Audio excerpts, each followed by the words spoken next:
Hello everyone, and welcome to another edition of NLE Ninja Effects, where I show you how to do the awesome and popular editing softwares such as Final Cut Pro, Premiere Pro, and Avid Media Composer. For today's tutorial, I'll be showing you how to do an effect in Premiere Pro CS5.5.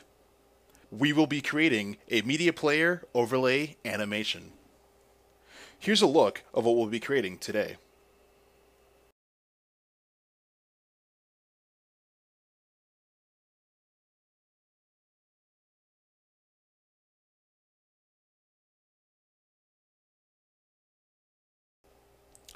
This tutorial will explore the use of shapes in the title tool, as well as transparent, black, and colored matte video layers. Let's get to it. I have a 720p clip in my timeline with a duration of about 5 seconds.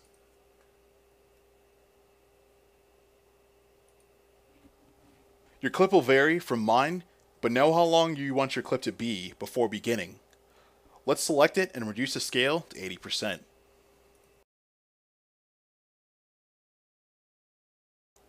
We're going to create the base for our media player in the title tool. Go to your project browser, click on the new item button, and select Title. Name the title Player Base. Select the rectangle tool and create a rectangle with the dimensions of 1028 by 71 and then place it at the bottom of your clip.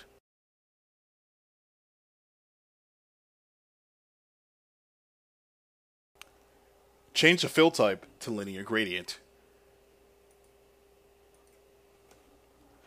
Let's give it a light silver color on the two color stops.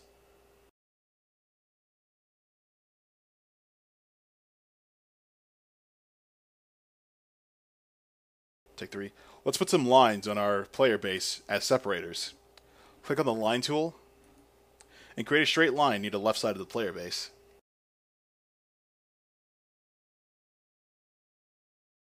Give it a height of about 58. And let's change the line fill type from linear gradient to solid and the color to black. Position it to taste if needed.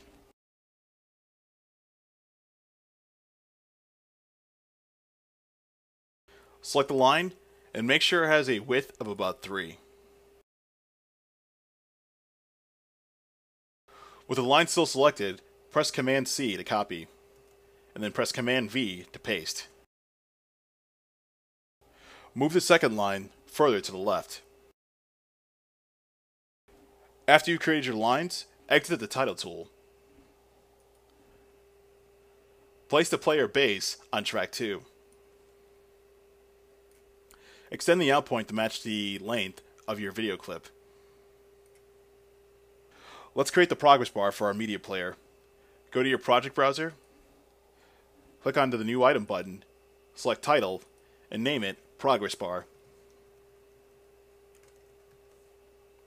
I'm going to name my Progress Bar Orange. Select the rectangle tool. Create a rectangle with a width of 647 and a height of 9 and place it in the center of your player base.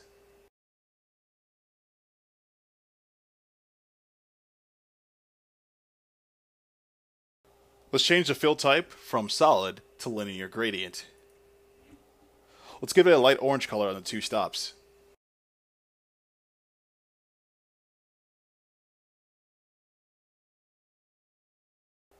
After you've done that, exit the title tool. Before we put the progress bar on our timeline, let's duplicate it in the project browser. Select it, go to the Edit drop-down menu, and select Duplicate. Let's rename this one Progress Bar Black. Double-click the Progress Bar Black to bring up the title tool. Let's change the fill type from linear gradient to solid. Let's change the color to black. Bring the opacity down from 100% to 50. And then exit the title tool. Place the black progress bar on track 3 and the orange progress bar on track 4.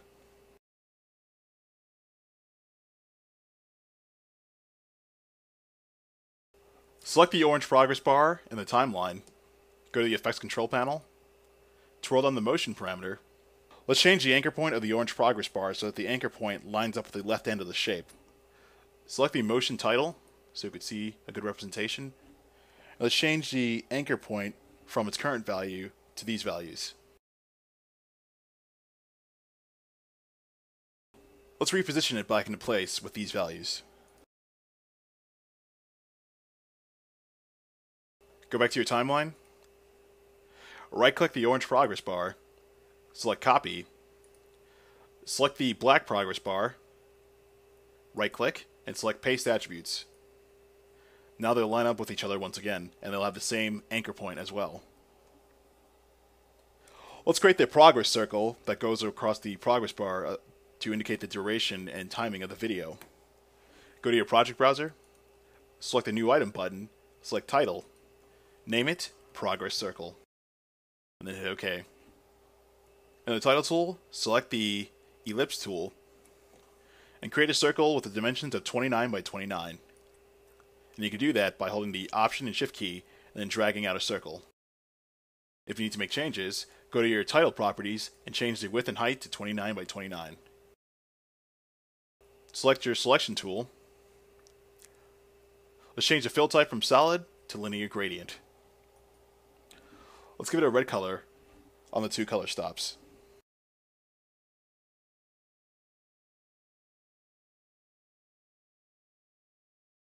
Let's enable the inner strokes parameter in the title properties.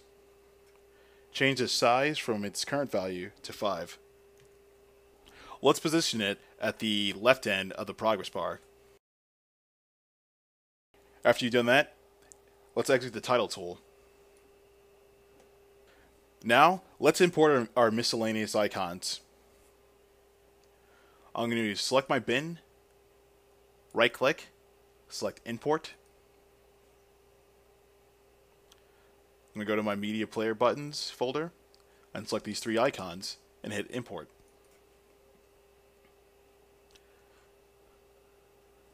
I created 3 icons: the pause button, the play button, and the volume button.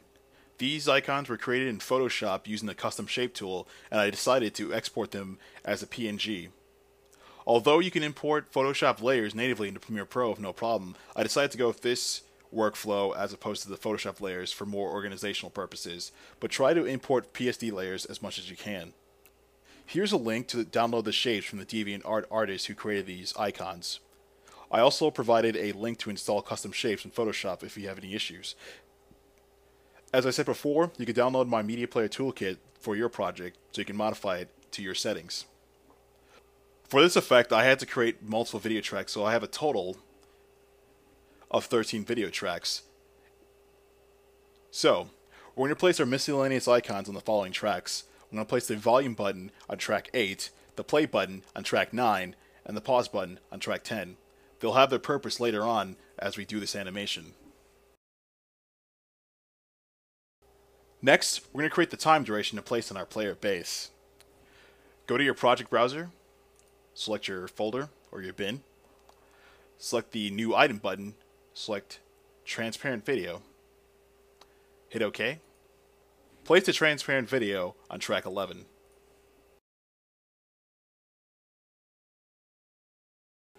For the transparent video, I'm going to apply these 2 filters in this order: timecode and crop.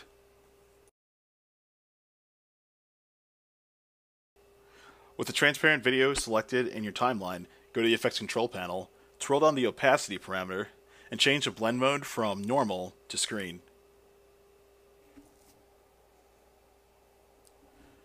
In the timecode filter, turn off the field symbol and change the time display from 30 drop frame to either 30 non-drop frame or the frames per second for your project. Let's position the timecode filter near the right edge of our player base using the position parameter in the timecode filter.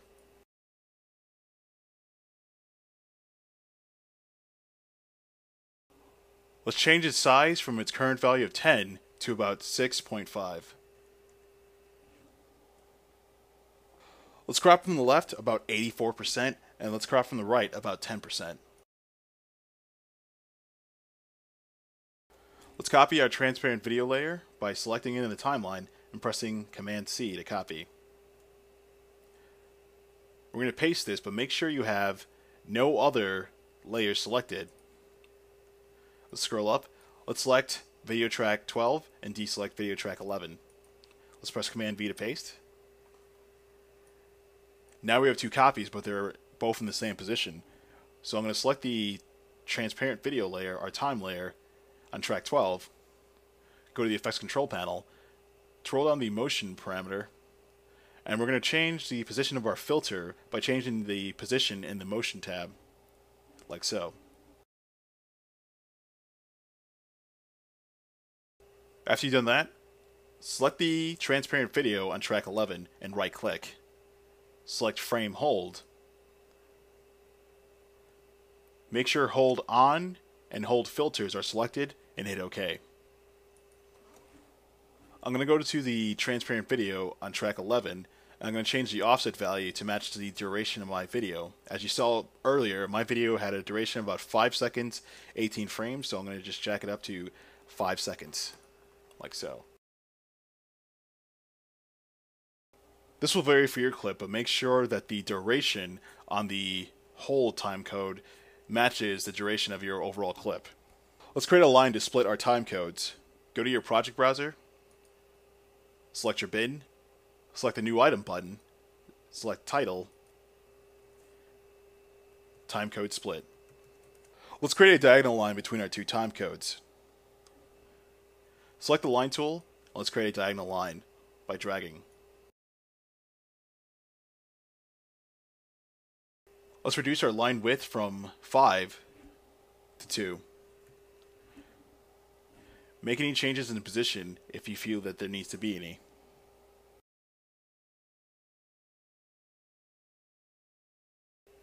Let's change the color of our line from its current color to black and hit OK.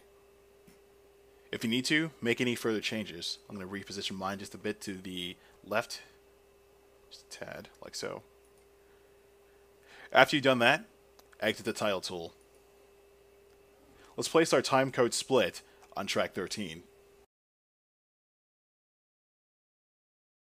Now that we have our overlay built, let's get to the overall animation part. Let's scroll down and let's select our orange progress bar. Go to your Effects Control panel, uncheck Uniform Scale. Let's select video track 4. Let's go to the endpoint of our progress bar orange. Set a keyframe for the scale width and change it to 0. Let's move the playhead about 2 seconds. And let's change the scale width back to 100. Alright, for the next steps, we're going to have to disable a few layers. So I'm going to select the orange progress bar on track 4, the pause button on track 10, and the progress circle. And I'm going to disable them.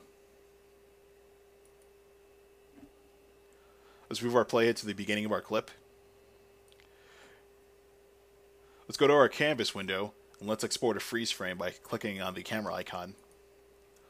Let's name this footage freeze frame F3. And let's save this as a TIFF and hit OK. I'm going to go to my project browser and re-import it by selecting my bin, selecting import.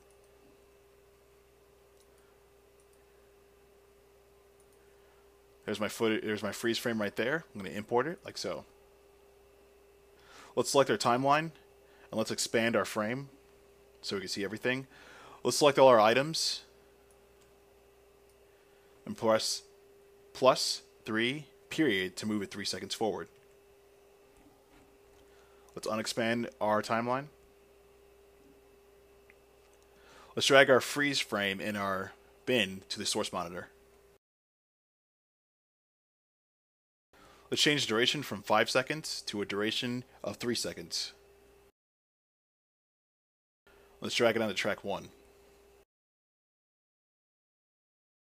Let's expand our timeline so we can see everything slightly better. Alright, let's reactivate the progress circle, the orange progress bar, and the pause button. And after you do that, disable the play button. Drag the endpoint of the progress circle to match the endpoint of your freeze frame, like so. Let's go to our project browser. Let's select the new item button. Let's select color matte. I'm going to hit OK. Let's change the color to absolute black and hit OK. I'm going to name this transparent pause. And hit OK. Let's drag our transparent pause to the source monitor. Let's change its duration from 5 seconds to 3 seconds. Let's drag this into track 2. Let's go to our effects browser, type in crop, and apply it to our transparent pause layer on track 2. With it selected, go to your effects control panel. Let's crop the left, top, and right 10%. Let's crop the bottom 12%. Twirling the opacity, let's bring it down to 45%. I'm going to import another play button from our media player toolkit to place over our freeze frame. So I'm going to go to my project browser, right click, import, select play button freeze, select import. Let's go to our source monitor and let's drag it in. Let's give this a duration of about 1 second, 10 frames. Now let's place it on video track 3. I'm going to select the play button, go to the effects control panel. Let's bring up the scale from its current value to about 150. I'm also next going to import a mouse pointer I created in Photoshop with the custom shape tool. This is also part of the media player toolkit. So let's go to our project browser. Let's import. Let's select Mac pointer PNG and hit import. Let's bring up our source monitor. Let's drag in our Mac pointer PNG. Let's give this a duration of about 1 second, 15 frames. Let's place that in track 4. Let's drag the orange progress bar layer to the out point of the mouse pointer. Extend its out point till it reaches the length of our video clip. Let's create a loading bar in our title tool. Let's go back to our project browser. Let's select the new item button. Select title. We're going to create the base first, so let's name this loading bar base. Hit OK. Let's create a rounded rectangle and place it in the center of our screen. Let's select the rounded rectangle tool. Let's do it now. If you need to, hit the selection tool. Let's reposition it so it's more centered on the screen. Let's change the Y position a bit. Let's give it a white color and reduce the opacity from 100 to 73. Let's apply the Add Outer Strokes option. Let's change the size from 10 to 5. And then, let's exit the title tool. Go back to your project browser, go to the Edit drop-down menu, and select Duplicate. Let's just rename this Loading Bar. Double-click the duplicated loading bar and bring up the title tool. Let's remove the Outer Strokes option. Let's change the fill color from white to orange or gold. Let's bump the opacity back to 100%. Let's exit the title tool. Go back to your timeline. Let's scroll up so we can see some more real estate. Let's give both the loading bar and loading bar base a duration of about 2 seconds by dragging the source monitor and changing the duration like so. Let's place the loading bar base on track 5 and the loading bar on track 6. But make sure that their out points line up with the in point of the volume button.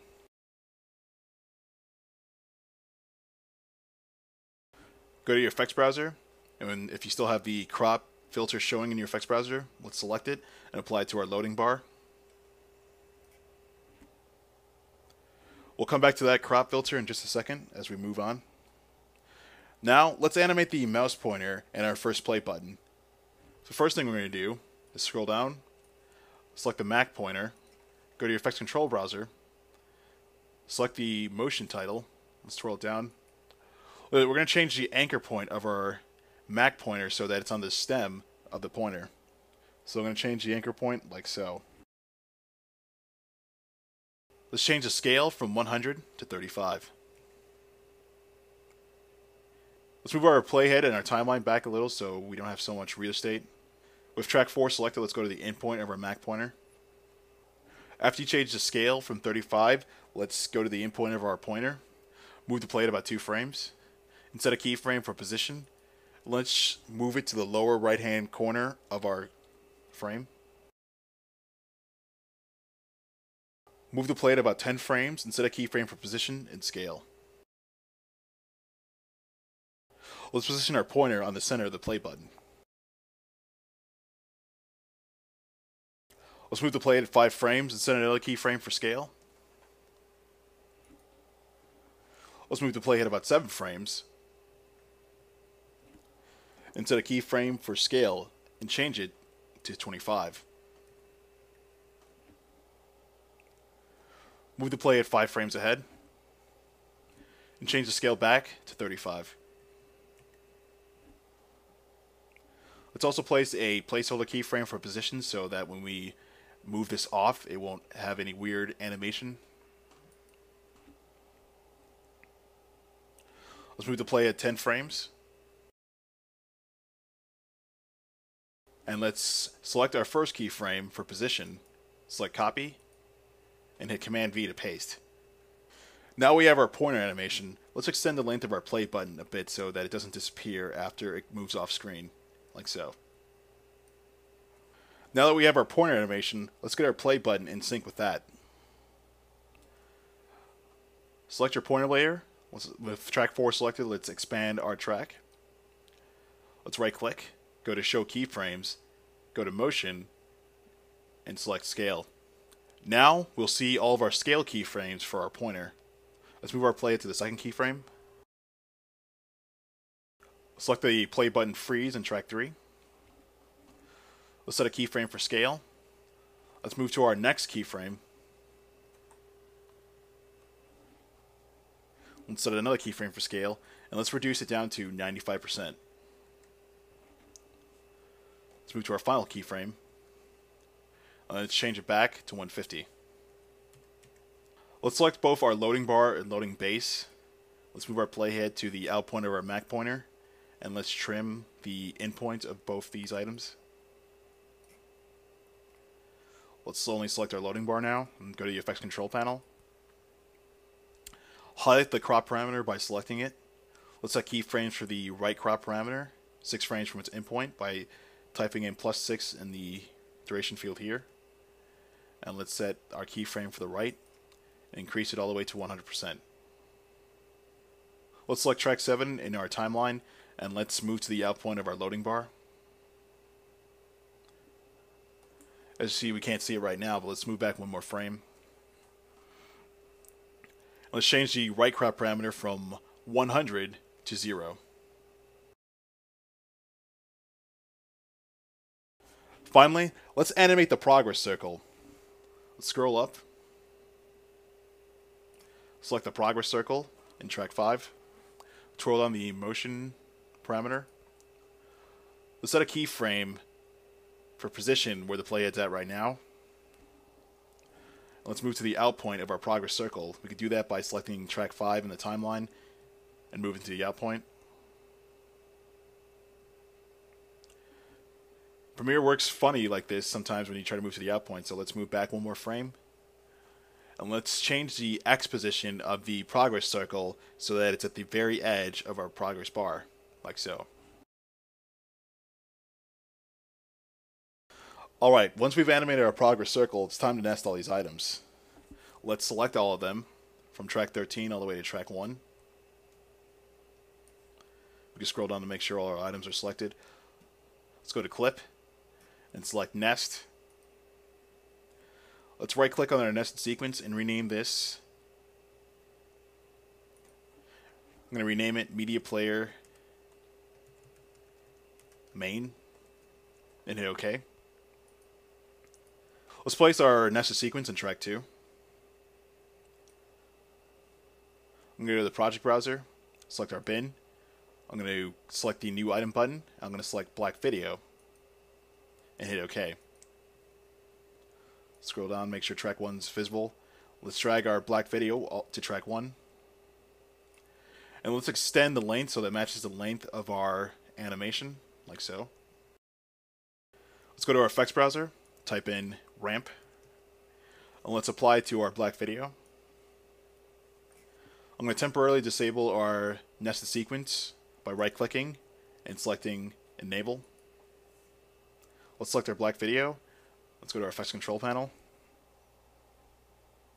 Change the start and end color to taste, but make sure the ramp shape is radial.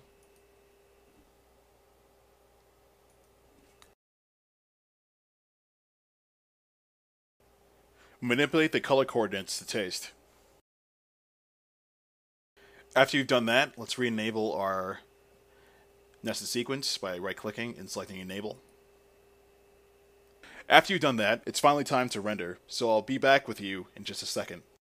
After the render, I made some minor tweaks to the keyframes of the loading bar and also the orange progress bar so that they'd line up time-wise. So if you have to, make any minor tweaks before you render so you don't have to render too many times and create a lot of unnecessary render files. I also set an in and out point for the length of my entire animation. Let's see what we got.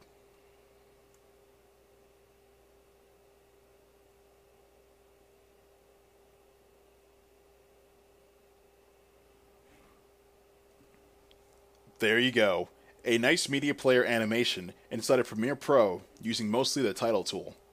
I was inspired by the creative endurance of my friend Best Pro Action to push the limits of the Premiere Pro title tool, and it didn't disappoint. Overall, I believe Premiere Pro has the most versatile title tool compared to Final Cut Pro and, to an extent, Avid Media Composer. This effect I was also inspired by watching a tutorial on Avid Screencast, so if you are an Avid Media Composer user, you can also check out the link for Animated Media Player inside of Avid Media Composer by Avid Screencast. Try this effect on your own and take it a step further by adding a pause in between or whatever you can think of. As always, feel free to subscribe or add me as a friend and leave any comments you have about using Premiere Pro, Final Cut Pro 7, or Avid Media Composer. I'm more than willing to answer those questions to the best of my ability and help you out. Well, that's it for this edition of NLE Ninja Effects. Until then, stay creative.